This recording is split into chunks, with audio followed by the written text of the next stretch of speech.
ia whawhakai mo whawhasiri. Ke lon ka upo le sunga le ri leo ia mani e le isim ka upo lai kiki pe nga ma ma ko fisa.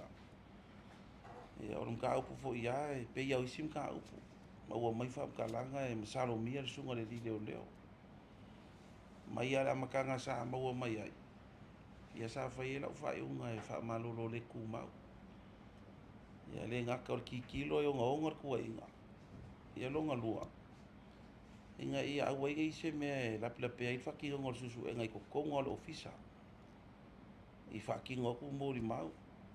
Ia anai whenga runga marisunga ia van. Ia mafuanga nga wha malolo le kumau ai. E ia alvenga whapiko e whenga i masusu e ngai whasanga i leo.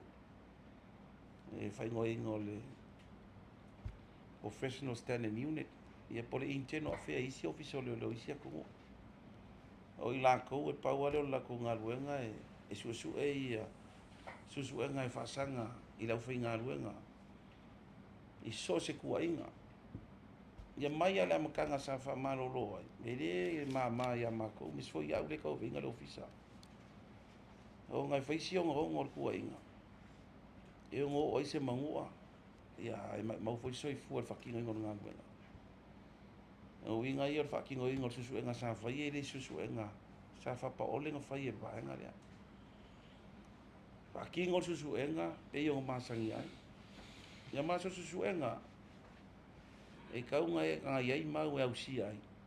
Mori anga e whakingo. So kula fongo fo. E iai a manga o mianga e kaunga wha mali e sorku e mori ai. E o fo i lai mori anga wha leo leo. E iai foi le standard ma le mau alunga o mau e kaunga whai. Mea umanga sa ke kilo susu e ngā lea. Mai ai le o lo whaurulu e foi vaenga ngā. Ia se i o mai la ko tima a ko sa susu. Winga i o susu e ngā i whapa ole ngā whai e le foi vaenga. So se ofisa la lange e ia la ko vaenga whapia. Su e mai whai foi le viviwa. Ar pulenga viviu foi a. Le la ko faukuanga ia e le o whaamali e inga se vaenga. E o whai e o ngā. Kua inga pe a fia vangi. Mua sol kula fongo lua o ngi morianga whaloko i whani. Ia sa ave fo ingi si faukuanga e koe susu ingi si mea sa kikilo fo. E kaunga ngā i eri susu e ngā. Ia uma foi whakingo. E or kulanga e kasi. E lo iei se mau e whai inga moria. Ia pere o whainga moria i kusa i mamau ngā au mori susu e ngā. I le kikilo au ia ma le pulenga fo. Ngi vai kau ma le kele fo i o le karkongu inga o whakingo inga fo i o makunga luenga i le paai al lau kele. Le sa mga kuai. E le leile wife i le lo i sili. Malanga fo i vaenga. E ilo ma kilo. Le susu e ngā sa whenga i ma leo. Ma le kaungu unga ma le whaukuanga uo i ai. Ia. E le ola sa u kala kele i le. Bibiu ma le. Ale fionga le lo i sili ma lako foi ofisa. Ia e inga u koe foi mai. Ia sa lango inga e le. E le ofisa lo i sili le kaungu unga susu e ngā leo. Ia o mai loa ia. I le kiu kia ule sui kum le kawa veinga le ofisa. Le kuma. Nalo kula fongo ia. Ua mamai le sunga le leo mai kua inga sa kua inga ila makanga. Ia.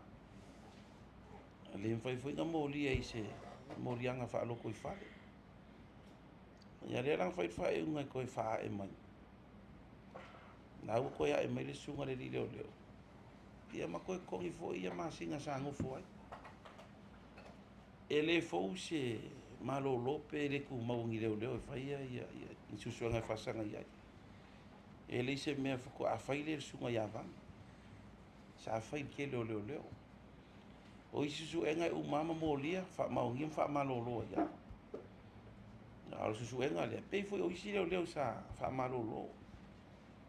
Lea la wo uma whai e whai unga leo koe ai. Koe mo ia longa kongi mai masinga inga malolo ai ai le fainga ve sel ma ko kiu ki ia kilo pea I leo uma inga ia fa maongi fa kingo nginga wela ele la kikiri ko inga sa ave ya van ya fu sa ka o ve inga ia kai mi ko inga I le kikiro nga kai me makua risk ai vai I fa kingo ingos fa inga ia pika ia ni o saule unga ia o I unga le susuenga pe ngo ko fa fo mai o le sa ka pasi si ofisa e se mako ele isi nganga ia u le ka o venga a me e ka unga ngangi le o leo pe ka un fai awangi ngai moriasis e mo mi ar kiria ese uma kaka e le fa maongi ninga luenga e le isi nganga wo nga le a me fai ku au fengo ngi susuenga anga va pe wala va mau ia no wingo fa kingo foi morianga fa sanga le dio leo auri unga nga le ngai susuenga inga wa umala susuenga pe nga iri si fa nga lo si po ai da de misarubia ia kusa wale fainga mau e laia poloises ile likio le warnia no winga o se faukuanga moa o se faukuanga mo pulenga inga ia fa le leia le internal process o meia mo lumanga a fa pe wo uma fa ko le war o inga ave ia no winga wa ngaram ka upule e ki kilo mau ia ya uma pulenga ge o le ar me ngalape ngaringa kupul nga wa ia le ana wa fa nga foi kuanga nga ma ko ki kilo wa le uma ia mo wa ne fa ko ia o se fa makalanga nga kire o nga ki fo ia wisim ka si me ya bang mo silfia